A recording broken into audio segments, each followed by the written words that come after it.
Hey, welcome to the show, everybody. We're talking, Joe, I hate being right, but unfortunately, today we're talking the same thing we talked on Friday, which is India and Pakistan getting ready to be at each other's throats.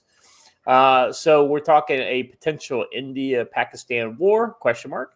And, just to keep it interesting, we're talking China v. Philippines. There was a recent U.S. war game recently in the area where they basically war gamed out a full-on in China versus Philippines scenario. So we'll talk about that, and we'll also talk about other stuff going on within the South China Sea. Joe, how you doing, brother? Not bad. It's been a wild weekend. A lot going on here. We got a lot of stuff done around the camp, getting ready for the big weekend coming up in 2 weeks. I do have class here this weekend for people coming to take a look to come take a self defense class. So that'll be fun. Combatives weekend. That'll be fun. All kinds of cool things. A couple of notes that I wanted to make. It is New Radio Monday. We have the Baofeng DM32 here that we're playing around with. It's a digital radio, but I know all the ham nerds are going, ooh, DMR. Well, we don't use it for that. We use it for quote unquote other things digitally. So that's going to be kind of cool. You can get that at our friend Brushbeater's store, and I'll drop a link later when Scott talks about that. But neat things going down, including we found a very rare item here at the camp, an old Swiss Army mess kit. It's got a stove and a bottle and a cup and all that stuff, and these are available like online for like $105 when you can find them. Hey, DM me and make an offer and we'll get it to you. Kind of cool stuff we have. All that money goes to Al and Linda's retirement fund. They're great people. We like to take care of them. So good times, man. Good times. Very good. Very good. Watcher, how you doing, brother? Oh, been pretty good. Waiting for the lights to go out here at the moment. But today's the day. The electrician will be along any moment. Well, the power company will be along in a moment, actually, to cut us off right at the line. And they're gonna rework the whole house. So very expensive. Well, I mean, is that going to be? They're going to finish that all up today, or? Yeah, it's yeah, that and a little more. So the well pump turns out was on some kind of wiring that it shouldn't have been, called knob and tube.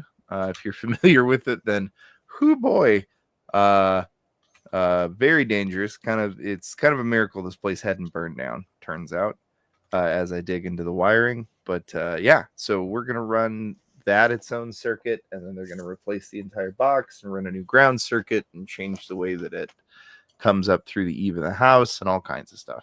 It's boring, but it's also, again, incredibly expensive. Yeah, I mean, it's one of those kind of things. Like anything hard is never cheap. All right, gentlemen, we got a little bit of a late start today, so let's jump right into it, shall we? Let's hit our first odds and ends. I thought about putting this in the China category, but the China category is more of a South China Sea one. This is kind of more cartel China focus. Schweitzer says Chinese chemists working with Mexican cartels creating fentanyl to kill Americans. Not a surprise. Not a surprise. Let's see. Peter Schweitzer is once again speaking out about China's sinister role in fueling America's deadly fentanyl crisis as President Donald Trump seeks to punish the communist regime for its involvement. There are 2,000 Chinese nationals in northern Mexico working for the Sinaloa drug cartel. They're basically chemists. They take the precursor chemicals that of course, arrive from China, and then they turn it into a deadly cocktail, which people are dying from. They produce pills. People who die of fentanyl overdose, they think that they're taking a Vicodin or Adderall. Joe, one of the things that's so scary about this fentanyl thing is like, it's not like, hey, I'm going to get some fentanyl and pop a couple of fentanyl pills or something like that.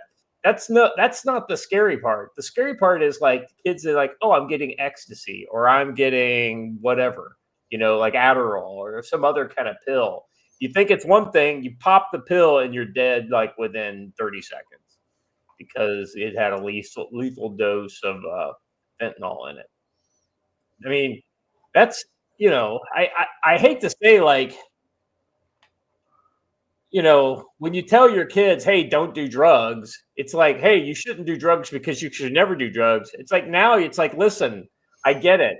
I could tell you not to do drugs till I'm blue in the face, but you're going to go and smoke some pot or like pop some pills or something like that with friends, right? And you're going to do it one time and it won't, be like, oh, mom and dad will never know. Well, the problem is kids are doing drugs for the first time and dying. I'm pretty sure if you're dead, I will know. But no, but that's what I'm saying. It's like, they don't see it like, like in the old days, it was like, oh, kids would do some minor amount of recreational drug. And then I know what you're saying. I was actually agreeing with you. I have to point out a side thing that I find just freaking hilarious, which is honestly, if you had just told all the DARE officers and parents in the 90s that they could say that there was a magical substance they could sprinkle on any other drug that would make it deadly and way more addictive. I'm just saying that sounds like exactly the kind of lie DARE would have told back in the day, and now it's true. Right, that's exactly right. I mean, it actually makes drugs way scarier nowadays than they were in our day. Opium Wars 2.0. You're not wrong. Let me kind of continue on here.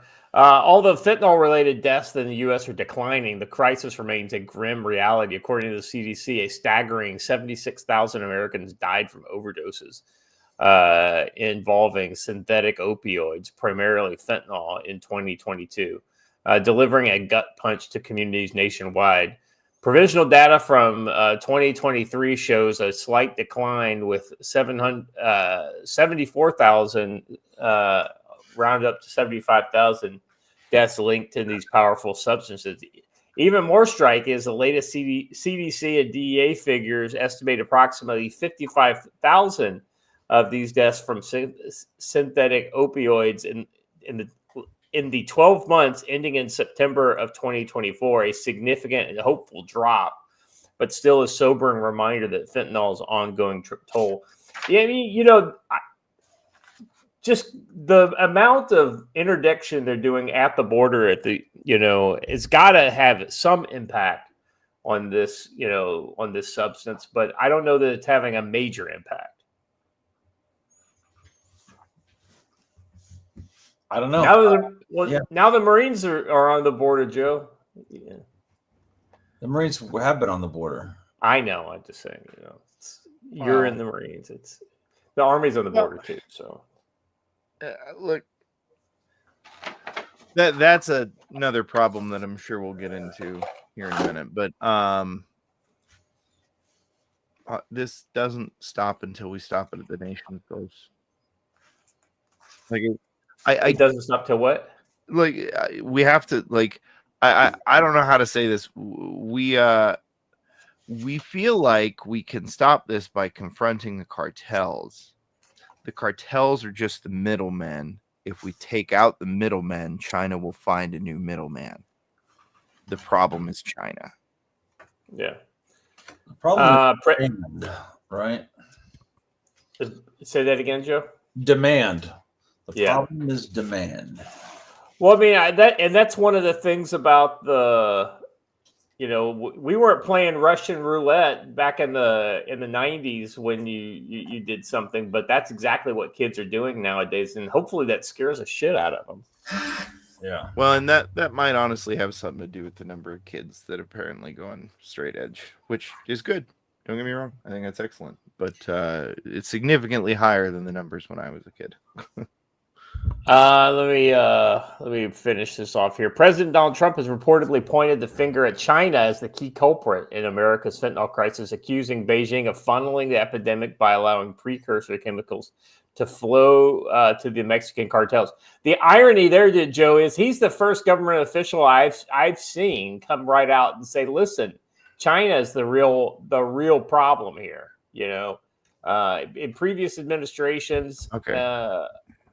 even in the previous Trump administration, I think they were kind of like, oh, they're providing precursors, but Mexico is importing them. You know, I'm going to pick a fight that I probably shouldn't pick, but let's go on this. So the problem is the end user. All right, we just had the Sackler family just get found definitively guilty of literally purposefully addicting the American working class to heroin. And yeah, it's the end user's problem for sure. Yeah, 100%. Well, the irony there, Watcher, is that, all the end users do bear some burden of responsibility for the choices they make, right? I mean, you could argue to a it's an doctor, addiction. get given a prescription, get addicted to that prescription. I don't know, man. No, so here's the problem. It's not if you use a legally available product correctly, right? No, Scott. No, that is literally what this lawsuit was about, and the quote unquote correct way to use it at the time was in a way that was definitively likely to cause addiction. And they did it on purpose. And the Sacklers did it on purpose. And they pushed those standards on doctors on purpose to get people addicted. I thought the Sackler thing was more about the pill mills and the way, in the abusing the doctor kickback programs, and abusing right. the way they were prescribed, and abusing the way they were prescribed off label. And it's such a deep rabbit hole, man. That being said, I think any individual that partakes in any kind of behavior like that does bear some part of the responsibility, not necessarily the problem. It's like, you can't absolve them of all responsibility. The problem is most of the time they end up dead.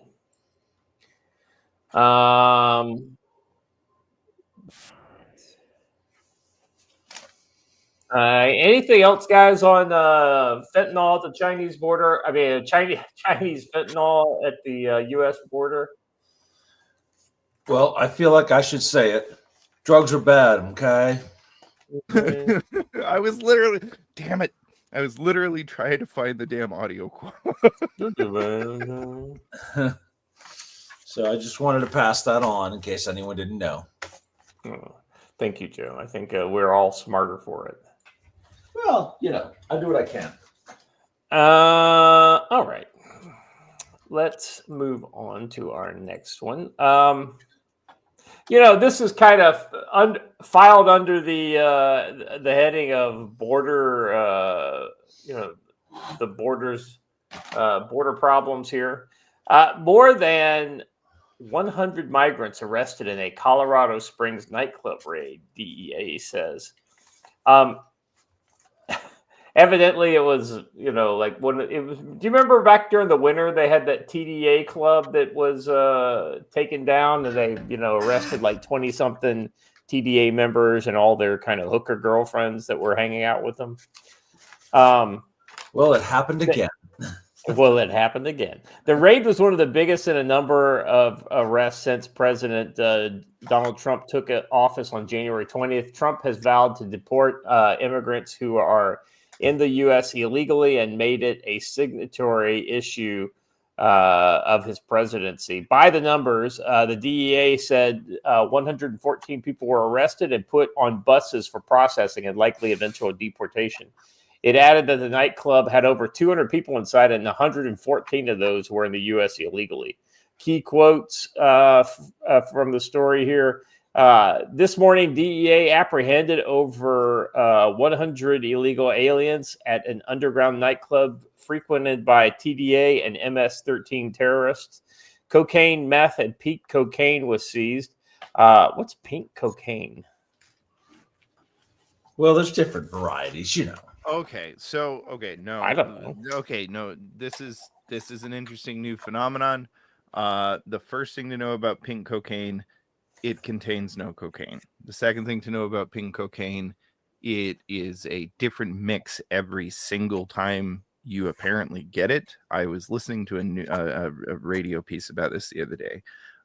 It is a thing that got popular amongst the cartels. I think that some American street gang mixed it up originally and then showed it up on Instagram, and then it got ridiculously popular, and now just about everybody's making it. It's usually meth mixed with a bunch of other incredibly gnarly shit.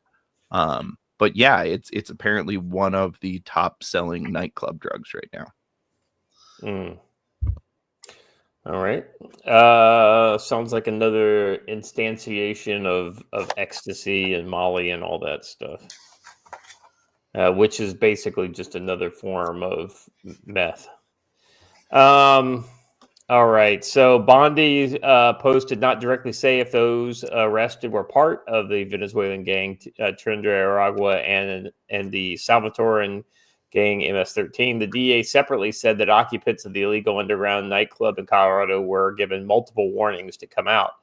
The U.S. agencies have stepped up enforcement actions since Trump took office. A day earlier, the U.S. Immigration and ICE said the agency and state officials in Florida arrested nearly 800 people who were in the U.S. illegally over 4 days in what it called a massive multi-agency immigration enforcement crackdown.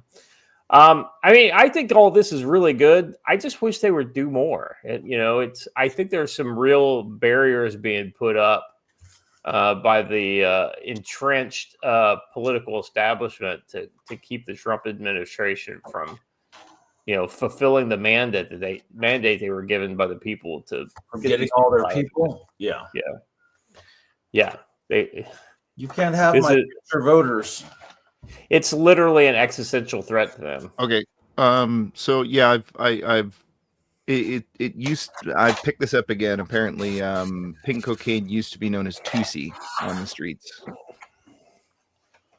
Tusi, all right. Never heard of that either. It's a mix of MDMA, ketamine, and methamphetamine, although it can be just about anything else as well. And then they dye it pink with food coloring. Oh, I was right. It's another, kind of a new rollout of the whole ecstasy. Hey, Scott, you're not supposed to sound surprised when you were right. I'm just throwing. I know, right? Go figure, right? All right. So this next one's really interesting, Joe. I mean, this is the kind of thing that nobody expects the Spanish Inquisition. Nobody expects a giant blackout over, for a huge country. Yet that's what they got today in Spain and Portugal and parts of France, evidently. Large swaths of Spain, Portugal plunged into darkness on Monday. The Spanish power grid operator Red Electra wrote on X plans activated to restore electricity supply in collaboration with the sector companies following the blackout that occurred on the peninsula systems. The causes are being analyzed and all resources are being dedicated to resolve it. Parts of France were also affected, according to Spanish media, which said Seville, Barcelona, and by the way, and Valencia were hit by the outage. Really massive electrical outage hit Spain, with a large part of the country suffering blackouts, including Madrid and Barcelona. Data from Spain's national grid shows a loss of more than 10 gigawatts of demand. That's a lot. From 26 gigawatts to 12 gigawatts in a few seconds. Reasons are unknown. 1.21 gigawatts? 1.21 gigawatts. Cloudflare reported the internet connectivity dropped by as much as 30% in Portugal and 37% in Spain due to the power outages. Flanders, Portugal, and Spain. Anyway, if you know, you know. Yes, indeed. Evidently, it has affected air traffic in and out of places like Portugal and Spain. Major power outage across parts of France, Spain, and Portugal, causing some chaos in Madrid Open. So that's looks like a soccer game. Waiting for trains. All trains are suspended. So there's various different kind of people reporting on X the situation. Joe, this is one of those kind of things that people don't realize that, it's not just the not having the power for whatever given time. There's so many systems that if they lose power, like significant power, I mean, the systems almost break or they can't get easily restarted. So, something like this would have probably weeks of impacts to regular people if it happened in the U.S. Yes. Most Americans aren't prepared for a blackout of this scale. The last time we saw something like this was in 2002, and it only lasted 2 days. But it's pretty disruptive, especially to our lives right now that are so heavily dependent upon the free flow of electrons. Yeah. All right. I think CWSB has that right. So there's another X post that kind of talks about this, and it's got some video and some stuff showing people having to react to this. This is a post from Mario Nafal. Spain activates emergency plan as blackout chaos continues. As the massive blackout drags on, the Andalusian government activated its emergency civil protection plan and urged people not to travel unless absolutely necessary. Prime Minister Pedro Sanchez rushed to the Red Electria Control Center, and Catalonia's leader Salvador Illa has called a crisis cabinet meeting in Barcelona. Millions across Spain and Portugal are still facing power cuts. Frozen airports, stalled trains, and investigators are scrambling to figure out if it's a grid failure or a cyber attack. Power isn't coming back on in some parts of the country, but the chaos isn't over. Joe, I mean, for me, it's like everybody always worries about the EMP kind of thing, turning the lights out. But, a cyber attack can be pretty fucking effective at doing the exact same thing. And a cyber attack is better because then they can just turn things back on when they want, right? You don't damage necessarily all of the equipment and make it unrecoverable. You can with a cyber attack, but you don't have to. Rumor has it they've tried calling tech support, but no one's answering the phone due to other events on the other side of the world. Come on, that was a good joke. That was not bad. All right. And so you got these videos here, pretty eerie with them walking in the subway tunnel without subway cars. That would be a fucking crazy place to be stuck in a situation like this. Watcher, I mean, those crazy people don't stop being crazy because the power is out. In fact, they get worse, right? Right. Well, I mean, they may be polite as long as their refrigerator has food in it, but as soon as they start running out, they'll start figuring, the things that they'll do to stay alive. Right on. And that's what's kind of scary. Watcher, I know you're our kind of resident techie. What's your kind of take on this? I haven't really heard what it is that supposedly took all this out. But the other thing I am is a resident anti-communist, and I will point out that Spain has essentially been communist light for since the Civil War.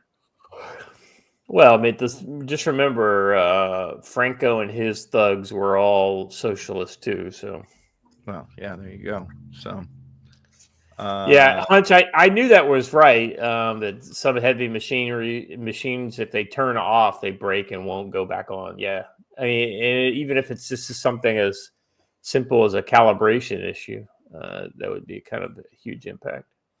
Yeah. All right. Hey, Joe, I tell you what I'm going to do. I'm going to throw to you and let you do tactical-wisdom.com, and then I'll do the Brush Reader ad afterwards. But I'm going to step away for a second, and I'll be back in 2 minutes. Okay. All right, I'll be right back. All right, so I wrote a new article at tactical-wisdom.com last night because I got a lot of questions about radios when people saw me talking about a digital radio. It's just not something we talk about a lot. So you can check out that article where I talk about why you might want a digitally encrypted radio. There's 3 different levels of comms. There's our tactical comms where we don't want anything pre-programmed. There's sustainment comms where I might use pre-programmed radios. And then there's clandestine comms where anything goes. And I want to be secretive as I need to be. So that's where digital radios come into play. They can be encrypted and everything like that. So this article talks a little bit about different types of radios, where you can find them and what you might need for the different purposes. That's why I have so many radios. So check that article out. I really want to push and stress our training week coming up, May 16th through the 27th. It's a total of 11 days. That's 2 weekends and the week in the middle. You can get you can start out with the RTO course, radio telephone operator course, where you learn all this stuff about radios for the first 3 days, followed by SIGINT, where we're going to talk about how to use those radios to gather information. We're going to run a 2-night night operating course where we get out and zero our weapons under NOS and fire a course of fire, the same course of fire that you shoot during the fighting carbine class. So it's going to be a good time, but all in the dark. And then I'll be running a community security ops course. I made a schedule for the rest of the year that will be posted by the end of the day there, including some new classes like Mountain Wilderness Survival, a Getting Home class, how to build a get home bag and make your plan for getting home, Baofeng Basics, and Communications for Preparedness. So we have all kinds of different classes that are going to be on there. I'm also going to be throwing in mid-August, a field training exercise of a short-range patrol that's going to last 2 nights, actually out in the field, practicing the skills you learn in fieldcraft and community security ops to get out there and actually conduct a real-world mission over the course of a couple of days. You doing that in Montana there? Oh yeah, absolutely. That'd be nice. I've already got the observation post point picked out and what we're going to do at the OpForce site. So a lot of cool things going on. So I see Critical Thought has a question here. Where the training is located? Do you have stay on site? Yeah, actually, Critical Thought, most of the training on my website is conducted here in Montana at Camp Ponderosa in Big Fork, Montana. We're actually just south of Big Fork. You can stay on site. We have a limited number of rooms available right back there behind me. But we also have unlimited on-site camping. We can fit a few hundred people on the property if we want to. There are 8 RV sites that you can rent, but there's also hotels in town and things like that you can stay at if you want to. But it's best for the full camp experience, full training experience, to just stay right here on site with us. A lot of cool things. Yeah, I tell you what, man, that place is such a cool setup, and it's only going to get better. I know you guys have got some pretty big plans. Yeah, you know what? That reminds me. We got to talk about that. July 25th and 27th, we have the big Shield Field Days right here on the camp. It doesn't really cost you anything to come other than what it costs you to get here. Just come and hang out with us and Shield Arms, along with a bunch of your other Twitter favorites. Angry American will be here. The good folks from Exumbris Designs will be here. Father Abraham, Project 223, a bunch of others in preparedness will all be here for the weekend, just hanging out and having a good time. And we'll do a live show or two from here. You can meet Washer. It'll be a good time. Pretty much anybody who's been involved in this channel will be having an invite. I don't know who will be able to make it, but you mentioned that our favorite book publishers have decided to do their thing right like the week prior. so that'll suck some of our favorites into that, and it'll make it harder for them to do a back-to-back events, but still, it'll be a lot of fun. A lot of great people there. It will. I see a question from Dabber Dan. What about Oklahoma? What about it? I've got a site here I could use at no cost. I got to have places we could do classes at no cost that have room and all that kind of stuff. And I know everyone would love us to come to their particular neighborhood, but there literally are only a few of us and a whole lot of you. So come on. Yeah.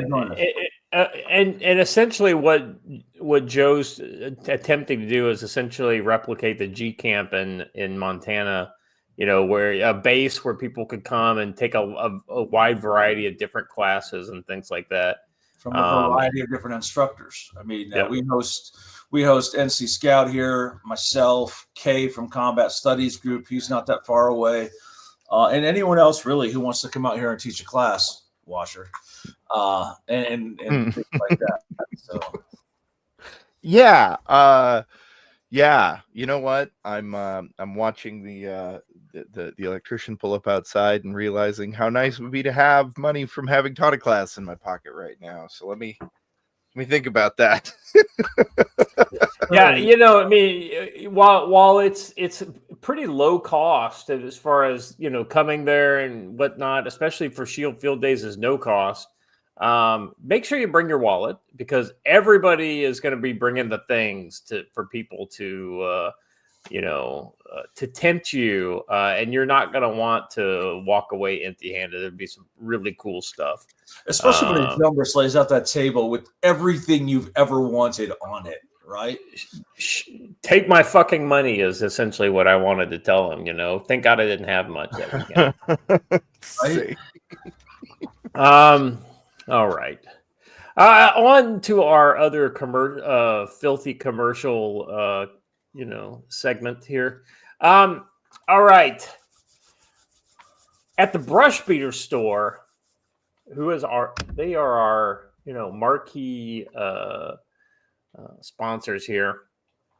So of course, we're excited to bring you another ad from the trusted sponsor of the Brush Beater store, keeping you geared up for whatever lies ahead. At brushbeater.store, they offer more than just radios and night vision. They've got killer lineup of professional preparedness gear. Check out their level 3A ballistic helmets tested by NC Scout himself and ready for night vision mounts, perfect for the serious protection. Need some style with your preps?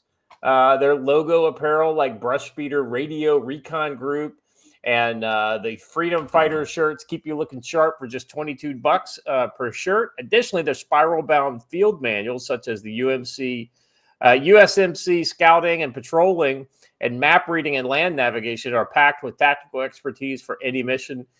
Browse the full range of brushbeater.store and stock up. Use our exclusive code CSC10 at the checkout to receive 5% off helmets, apparel, manuals, or any other stuff in the store. Orders over $100, ship for free. Head over to brushbeater.store and gear up today. Thanks big time to our buddy Matt. He's the owner, for his steadfast support. His commitment to the Council on Future Conflict and our community is incredible. So thank you.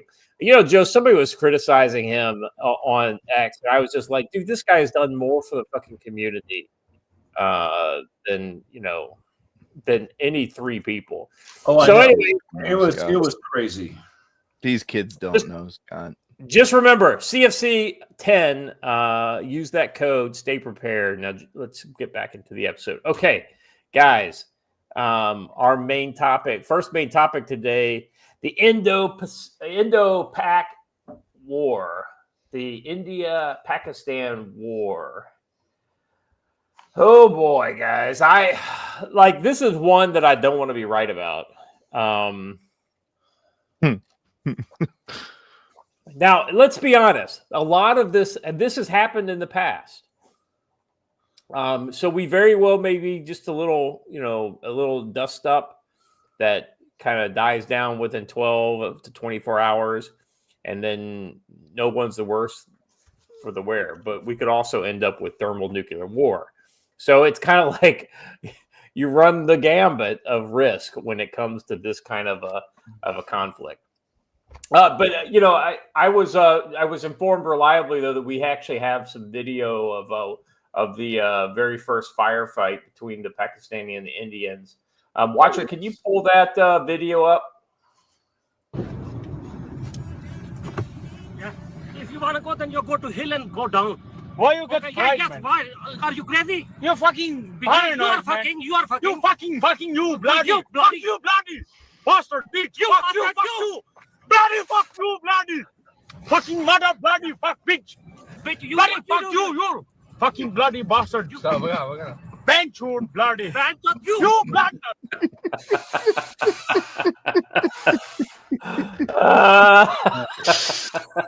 It's always good, no matter how many times you see it.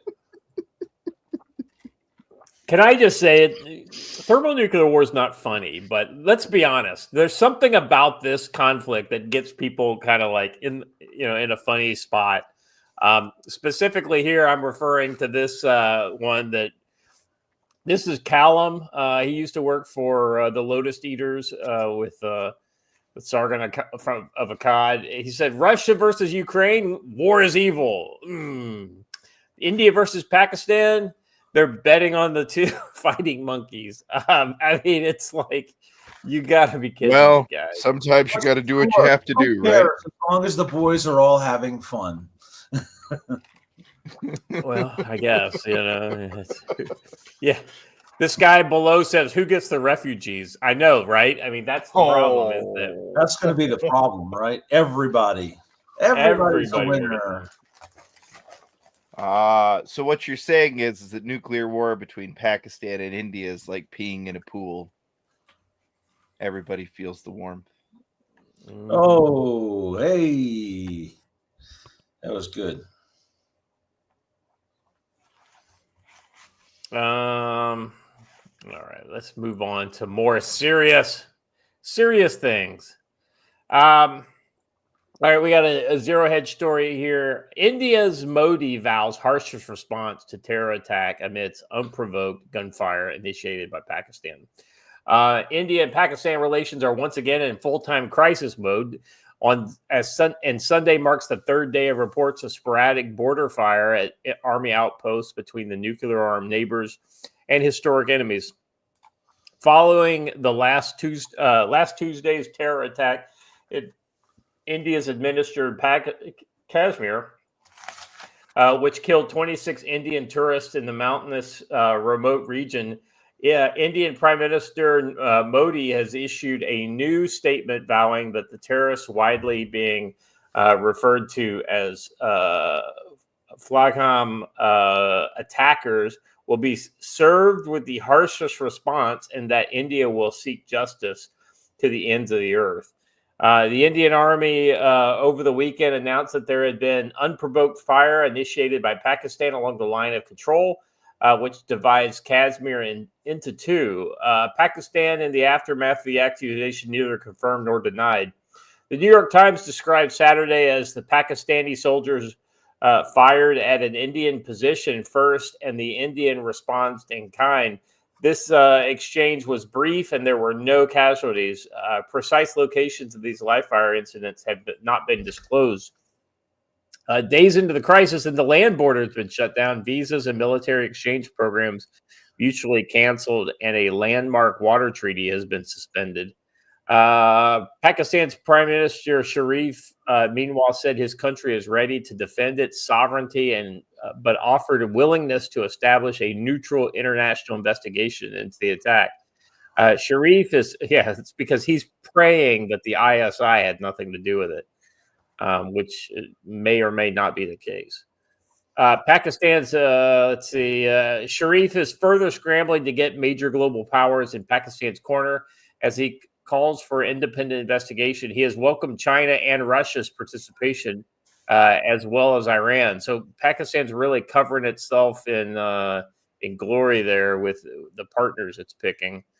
Pakistani Defense Minister Khwaja Asif had told RIA Novosti that Russia or China or even Western countries can play a very positive role in the crisis. They can even create an investigation team to investigate whether India is lying or Modi is telling the truth. Let the international team find out. The Prime Minister of Pakistan said that his country seeks peace in the region and that if Iran wishes to play a role in this regards, Islamabad will welcome it. You know what this sounds like, Joe, to me? It's like this is a country who welcomes somebody to come in and fix the problem for them because they don't know how to fucking do it themselves. Come on in. You guys do all the investigation. You know, we'll trust you. Sure, we investigated ourselves and found we did nothing wrong. So this is a video of some gunfire in the background. As people try to play cricket. Yep. Those guys are dedicated to their cricket. Hey man, there was a huge fucking cricket stadium in Jalalabad in Afghanistan, and you had to literally have a bombing in the stadium to get them to stop playing cricket. Talk about a sticky wicket. There it is.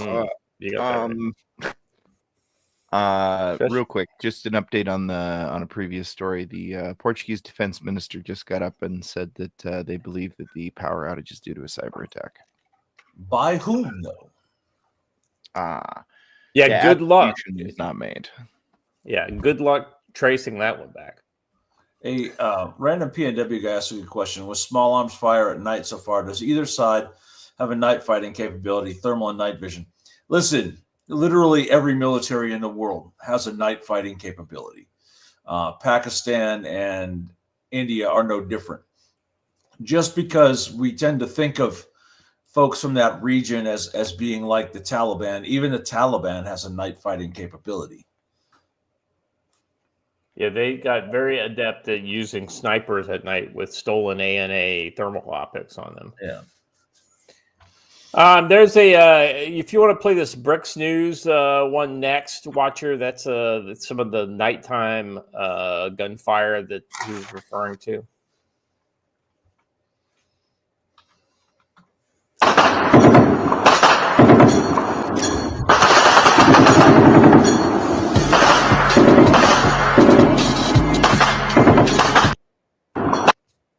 Little small arms and 50 cal there.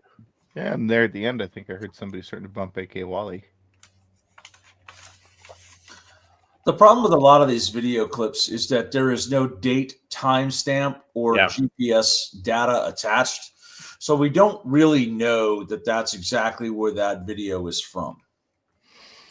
And no, Maynard, the Indians did not get their night vision from Bagram. No. Yeah, I mean, let's be honest. The Indians can actually buy night vision directly from Western companies. So, yeah, they're just too cheap to do it most of the time, honestly.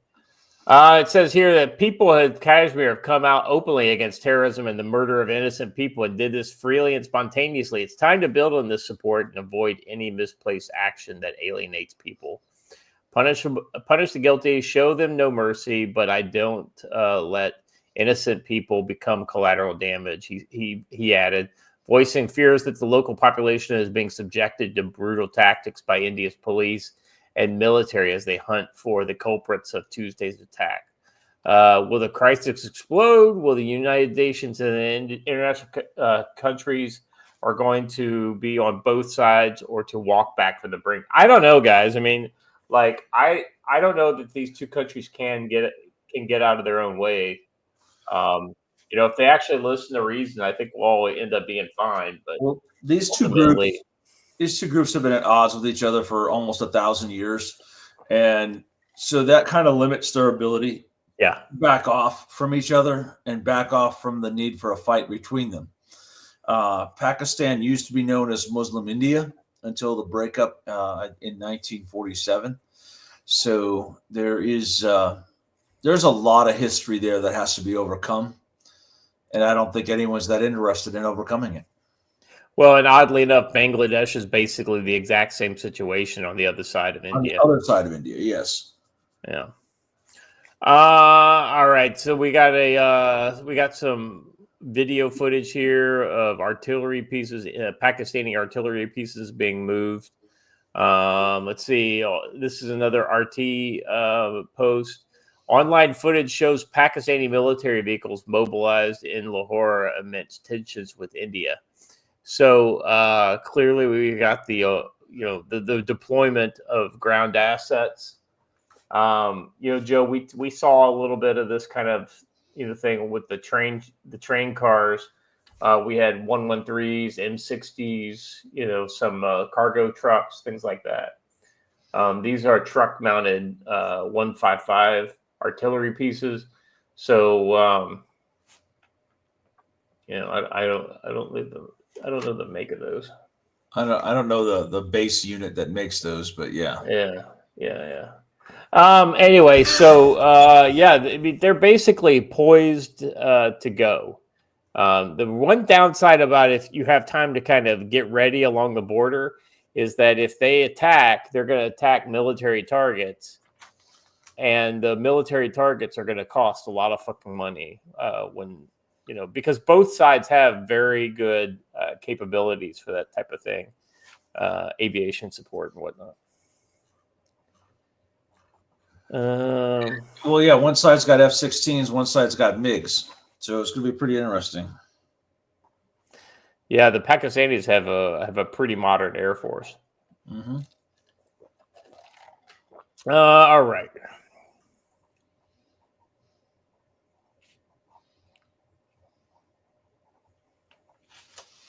Sorry, I got distracted by this church getting burnt down in Wales.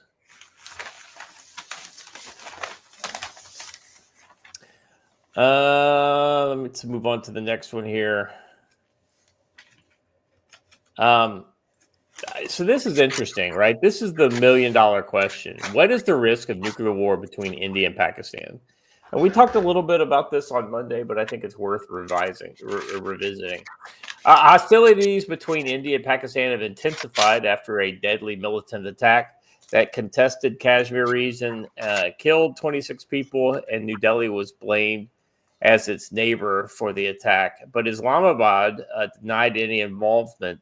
The incident has long sparked a series of smaller military engagements along the Indian border, and the Indian government has ordered all Pakistani visitors in India to leave by April 29th. I mean, so basically, they're not messing around, Joe. I mean, they're informing farmers that live along the kind of line of control to completely go ahead and harvest their crop early and be prepared to not be able to access that land in the near future. So it makes me wonder. This used to be a bigger sign of war coming, like in the Middle Ages, whenever the Lord would tell the farmers to get their crops in because he needed the men for fighting. So this is sort of a similar situation, right? It's an indicator. All right, let's see. Going down, geopolitical strategists say the move calculated any diversion of Pakistan's water supply could trigger famine and civil unrest in the already unstable region. Internal strife has been simmering after Pakistan's current government arrested the former Prime Minister Imran Khan on charges of corruption, and the arrest, perhaps not coincidentally, was executed not long after Khan accused a high-ranking ISI official of planning an assassination attempt. All that's really interesting here. But I'm the bottom line is, Joe, is the nukes a problem? And if so, what does it mean for everybody else? And I'll be honest with you. I mean, I don't know what's more worrying, the official use of nukes by Pakistan specifically, or just the breakdown of the system and these nukes getting loose. The biggest risk is the loss of nukes. I don't think either side's going to nuke each other, but I do see the risk of some being lost in the midst of the conflict. Because in addition to the state-on-state conflict, each of these nations has 2 or 3 different insurgencies going on at any given time. And the risk of insurgents taking something is pretty high. Yeah. All right. That's kind of the final bit in the India-Pakistan segment. I wish we had more video. You know, they don't really take a lot of video that I've seen of this kind of stuff, unlike other places. I mean, some of that might just be, emotional OPSEC that they're doing, but also it's just kind of weird that you don't get as much propaganda photos out of India and Pakistan as you'd think you would. All right.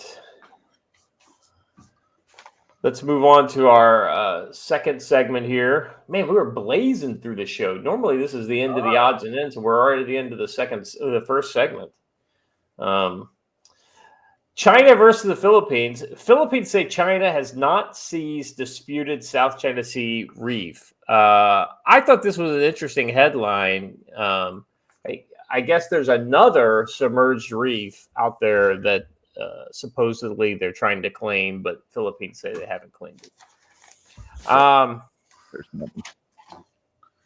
Let's see. Beijing, there was no truth to the news reports that Beijing had seized control of a disputed reef in the South China Sea after its personnel landed on the unoccupied sandbars and found no Chinese presence there. China state broadcaster CCTV on Friday said that the Coast Guard had landed on Sandy Cay as part of a maritime control operations to exercise its sovereignty. It did not have to say China was occupying the feature. CCTV showed pictures of 4 Coast Guard personnel in black combat gear holding a Chinese flag after rising on Sandy Cay on an inflatable dinghy. The Philippine National Security Council spokesman on Monday said the news of China seizing Sandy Cay were false, as a Philippine man had visited the sandbars on Sunday and found nobody there. We're here to debunk that and assure the public that we have not lost the Pagasa Cays, calling them by their more Filipino name. The whole thing is interesting, right? It's mine. No, it's yours. But it seems humorous to us, but there is at some point the risk of an actual confrontation. One of these times, Philippine Marines are going to land there and encounter Chinese Marines, and it's not going to be all fun.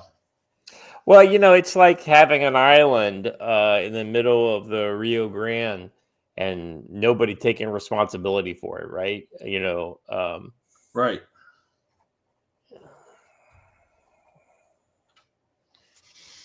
All right. Next up. Oh, yeah, this is interesting.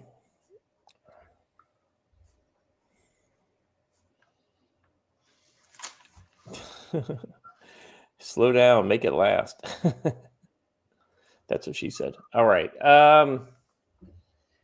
U.S. war games simulate full-scale battle with China in the Philippines. The U.S. kicked off its largest annual military drills alongside the Philippines days ago, simulating a full-on war with China. A total 17,000 troops from 20 countries participated in the drills.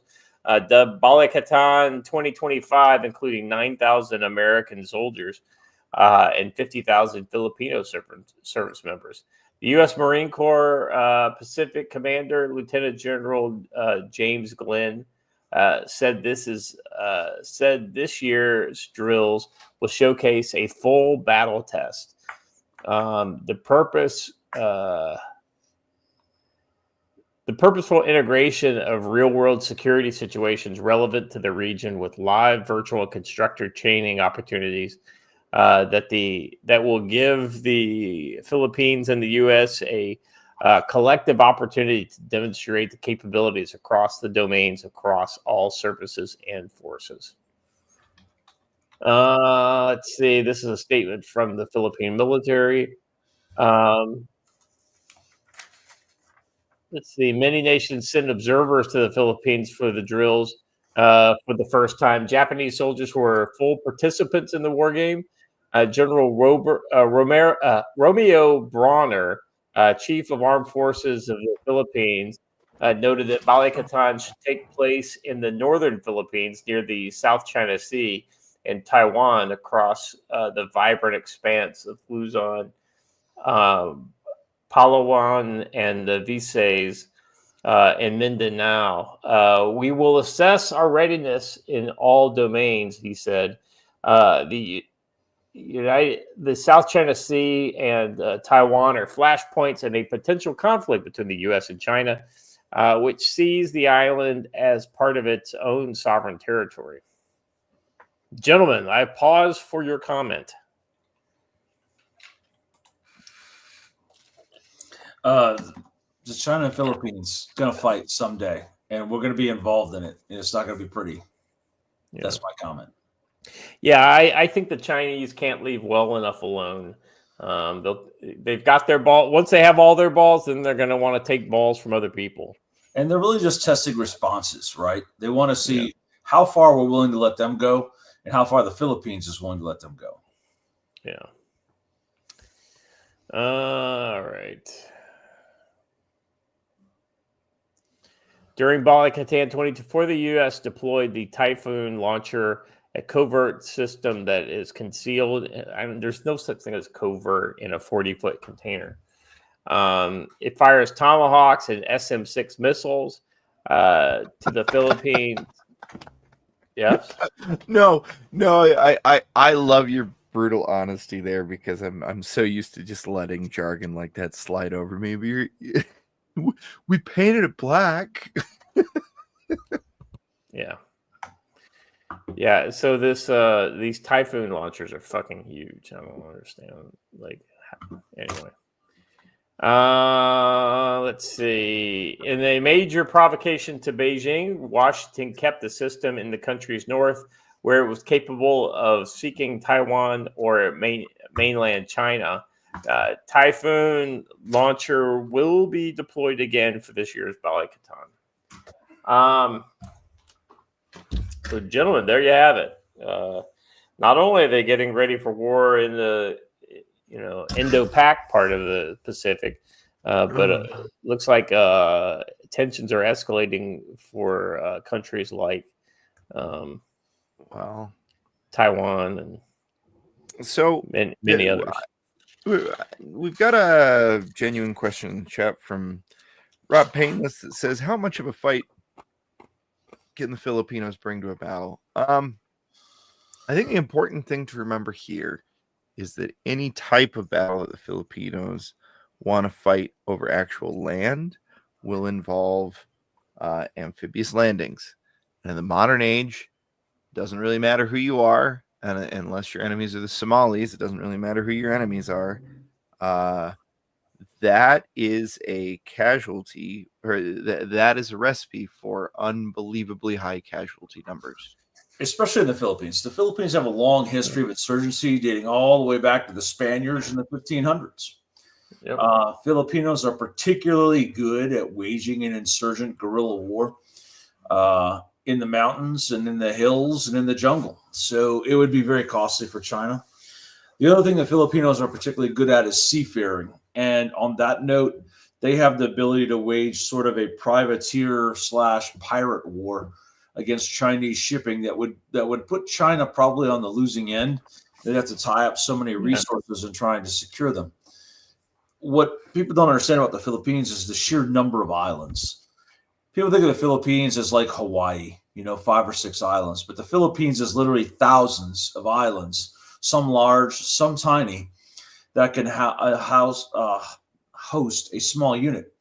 It's why the Marine Corps has changed their entire training philosophy from regimental and division-sized operations down to things at the platoon and company level only, allowing them to each live on their own island and wage a rear area war. It would not be that pretty. It's not so much that the Philippines can bring a fight, but the Philippines and the U.S. together can bring a pretty massive fight. Yeah, that's a good point. Watcher, any takes on this? No, my take is roughly the same. Look, let's talk about it from just a logistics and tactics point of view, right? Like, yeah, you remember U.S. island hopping? Now imagine that in the era of intercontinental ballistic missiles and island-based anti-shipping missiles. Absolute fucking nightmare in every way conceivable. Yeah, and Philippines have look, Robert Chalk brings up something here that I think most people don't factor into this, that I definitely do. The Philippines has been fighting a guerrilla war since before most of us were born. Yeah, I know. It said a couple years ago. First of all, it's ongoing until today. It ties with an Islamic insurgency in the north of Indonesia and the south of the Philippines. It's kind of the same thing, fighting the Moros in that area, and it's been there a long time. Yeah, I mean this was the invention of the 45 ACP. You know, they needed something a little bigger to help keep them down. Yep. All right.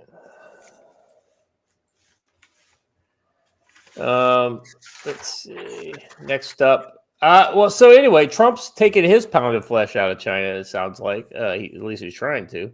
China rejects Trump's claim that Xi Jinping tariff phone call. Guys, did Trump actually talk to Xi Jinping, or did he say it and they're like, wait a second, we don't want to admit to that for reasons, which I know you can do. Well, which of these two countries has bent over backwards and in some instances utterly fucked themselves on the world stage in order to preserve face culture?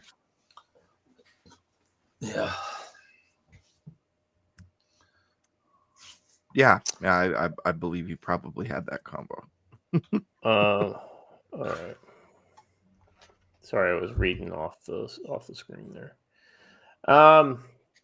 Yeah, so I mean, you know, I believe that Trump talked to them, or he either talked to Xi. I believe that there are some behind the scenes things. And I think that China secretly and quietly rolled back a bunch of tariffs, but they can't say that publicly. Right. Well, right. And they can't admit to doing something that they've said in their domestic audience that they have not done. We're not doing this, right? But China is really on the hook to take it in the neck with these tariffs. And so I think it's in their best interest to play this game. All right. Shit. I just realized that I only have this article is not free, so I'm having to open it in the archive. I think you have it. You got the whole article, don't you? No, you got it. Negative. Same problem. Yeah, you got the same problem as I do. All right, here, I'll drop the link. Here we go. It's in the private chat. All right, let me read a little bit. Oh, it's not even a long article. China has rejected U.S. President Donald Trump's claim that he received a phone call from the Chinese leader Xi Jinping. Xi called, and I don't think it's a sign of weakness on his behalf. Trump told Time magazine in an interview last week. Rebutting the claim on Monday, Chinese Foreign Ministry spokesperson Gao Jinkun said, to my knowledge, there's been no phone call. Yeah, to your knowledge. You don't fucking know because you're a flunky. between the two leaders recently. I would like to reiterate that China and the U.S. have not engaged in consultation or negotiations regarding the tariff issues. Some pretty interesting wording there, Joe. Yeah, very, very interesting, isn't it? You know, it's like, to the best of my knowledge, have not engaged in consultations or negotiations. Well, but maybe other things, right? It was kind of like a statement from the Buffalo School District over the weekend. These untruthful things, they never say what untruthful things they are, and they never deny that they actually hid attempted abductions from parents. It's what they don't say that's more important than what they actually say.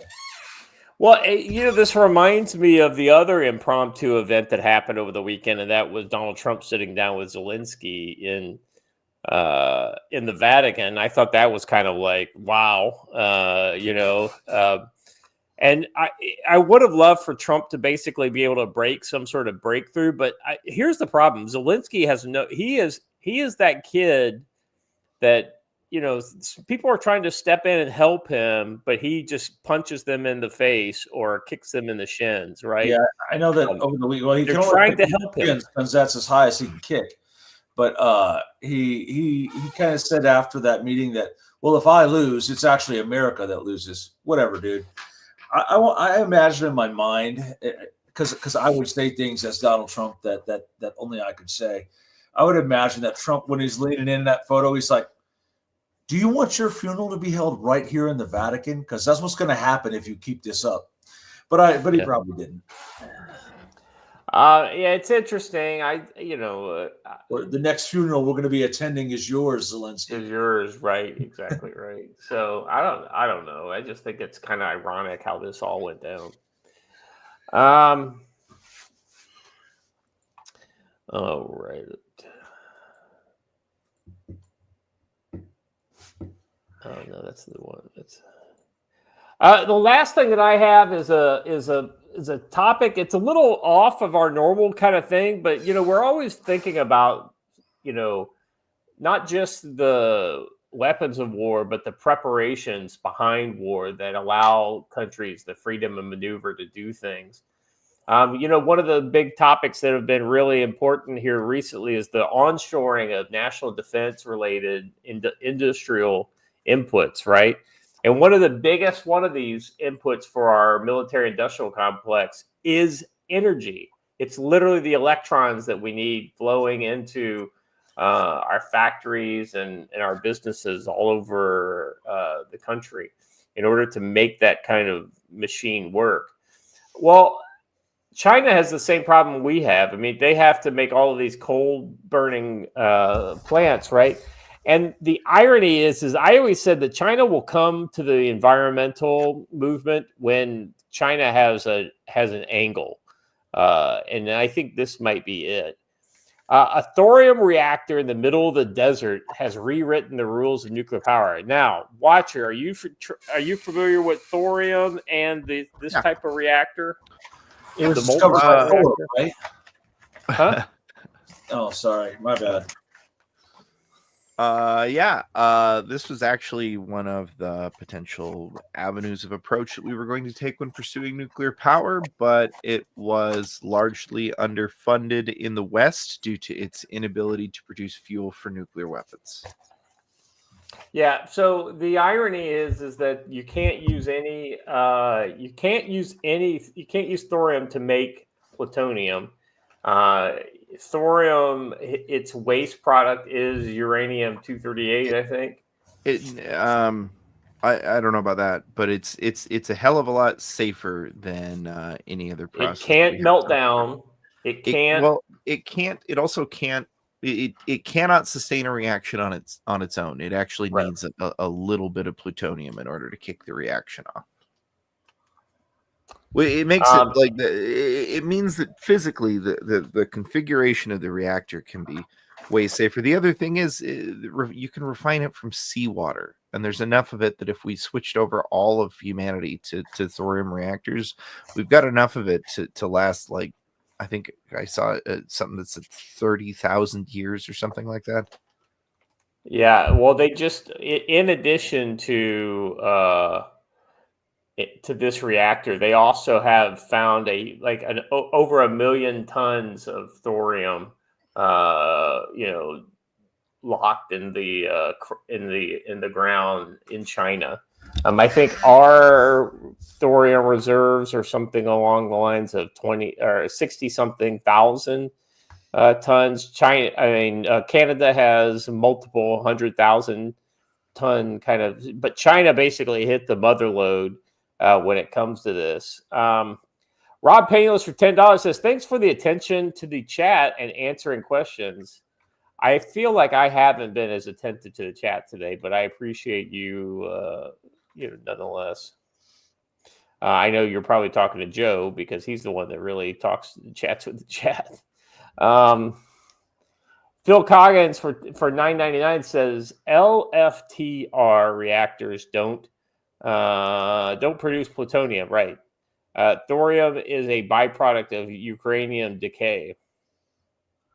All right.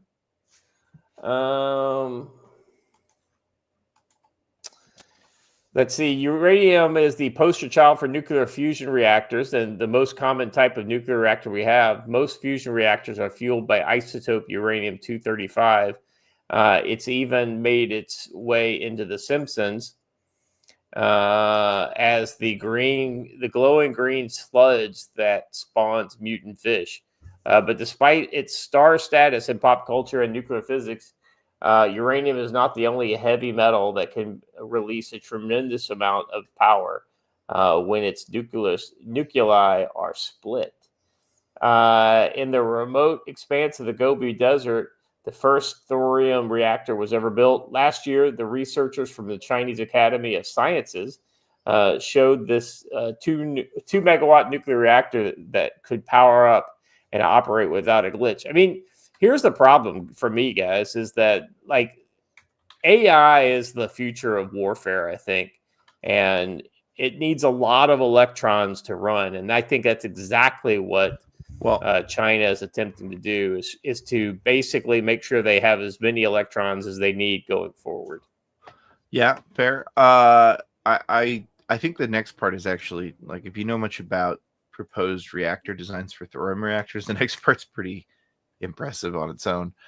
They successfully refueled it while it was still running. Generally, with these kinds of designs, you have to basically shut them down.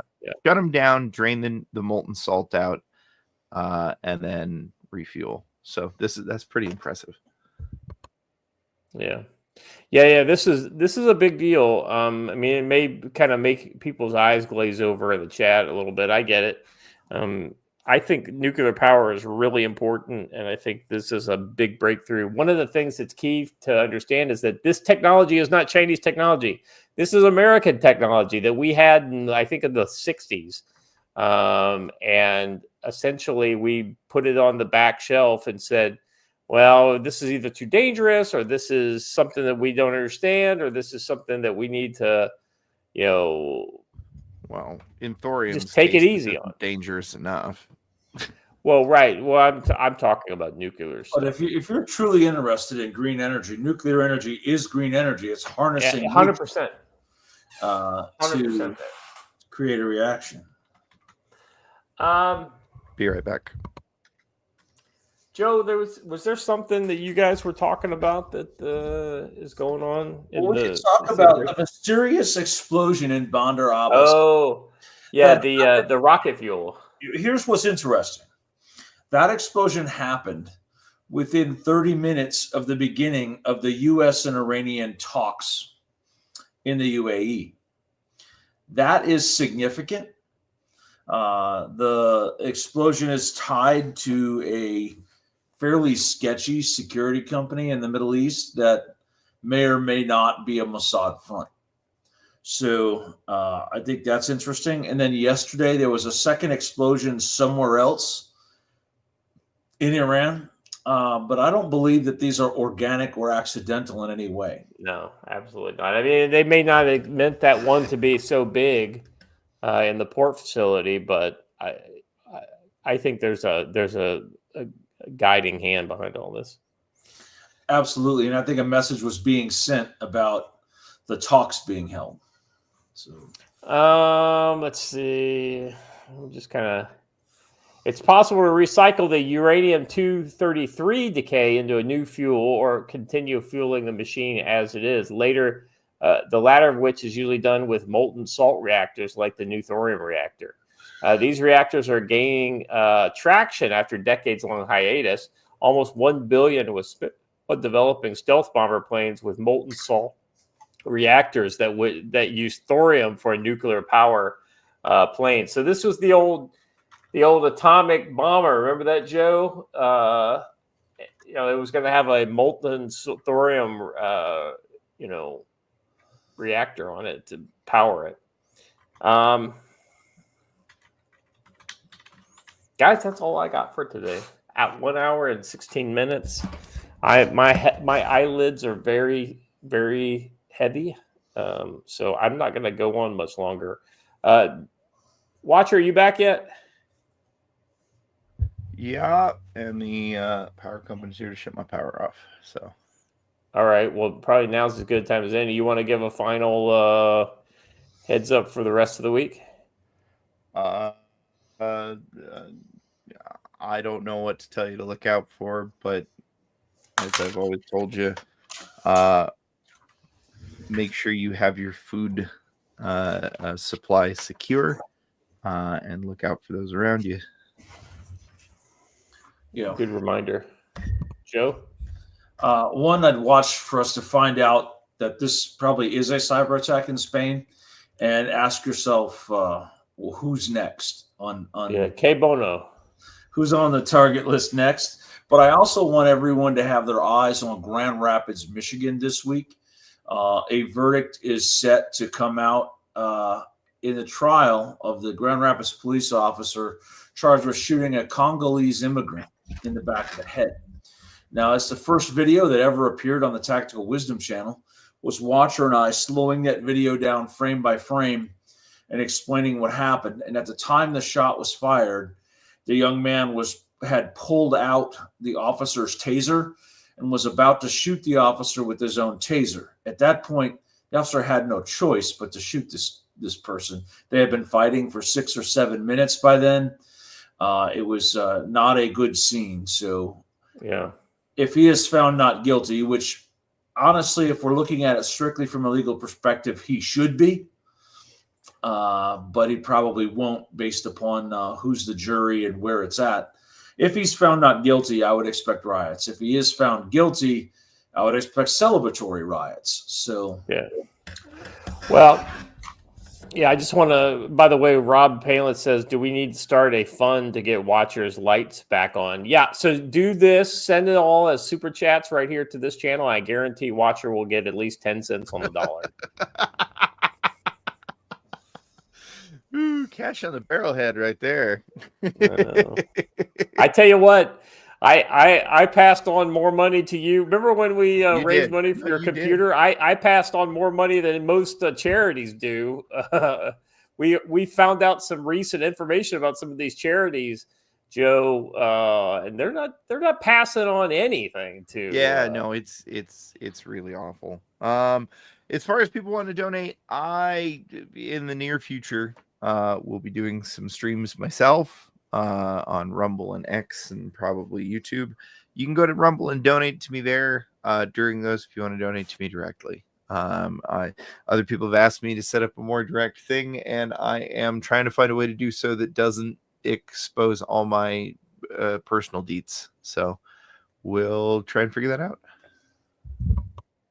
And thank you. I appreciate each and every one of you.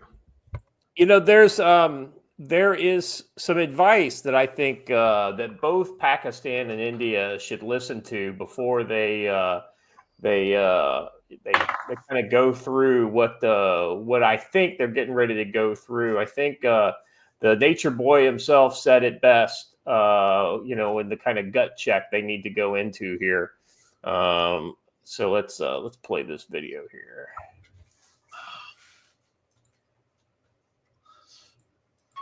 You, my friend, have got to dig down inside, and you've got to show me that you're more man than I am.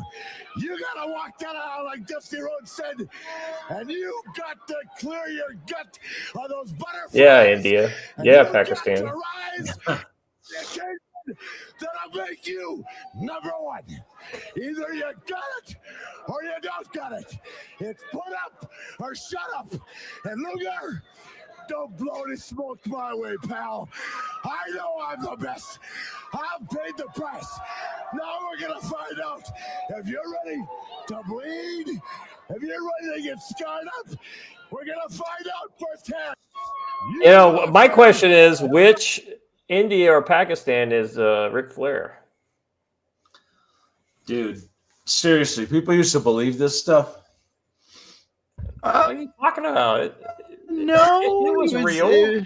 It was real in a way, right? Like, here's the thing about I don't think people wrestling. ever thought like the fights weren't fixed. I think people thought it was interesting to watch a guy get beat the hell up, and like they faked a lot of the stuff, but also like some of that stuff you can't fake. Yeah, right. I mean, these guys were really bleeding and they were really getting hurt day in, day out. What's amazing is to hear the schedules they went through.